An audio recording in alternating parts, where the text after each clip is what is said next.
صفوں میں کرسی پر بیٹھ کر نماز پڑھنے والے اپنے کرسی کے پایوں کو کون سی جگہ پر رکھیں؟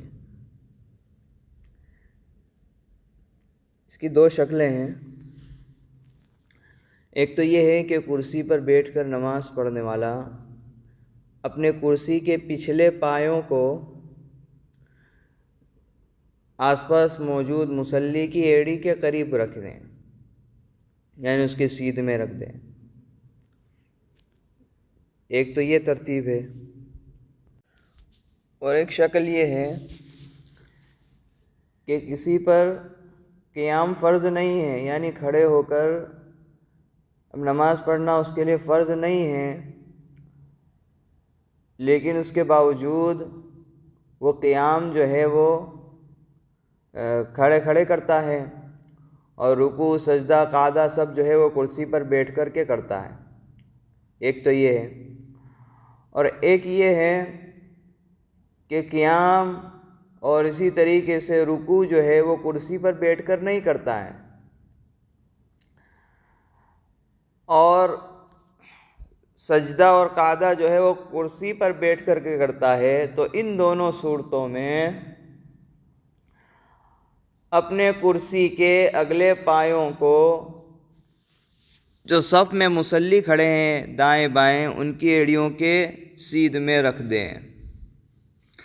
لیکن علماء نے لکھا ہے کہ یہ صورت صرف اور صرف جو ہے وہ جائز ہے، یعنی کر سکتا ہے ایسا، اور ساتھ میں یہ بات بھی لکھی ہے کہ یہ جو پہلی صورت ہے جو میں نے بتلائی کہ کرسی کے پچھلے پائے جو دائیں بائیں مصلی ہے اس کی سیدھ میں رکھ دیے جائیں،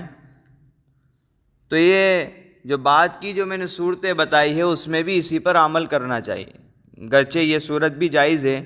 کہ کرسی کے اگلے پایوں کو مصلی جو آس پاس ہے ان کی ایڑیوں کے سیدھ میں رکھ دیا جائے۔ پھر ایک بات اور بھی لکھی ہے کہ کسی مسجد میں اگر کرسی پر بیٹھنے والے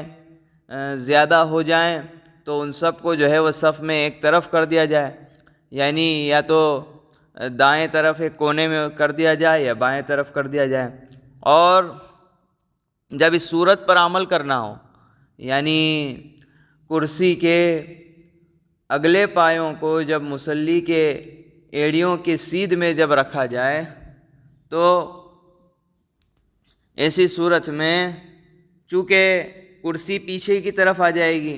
اور ایک مصلی کی جگہ پچھلی صف کے اندر جو ہے وہ خالی رہ جائے گی، وہ کس طرح سے نماز پڑھے گا؟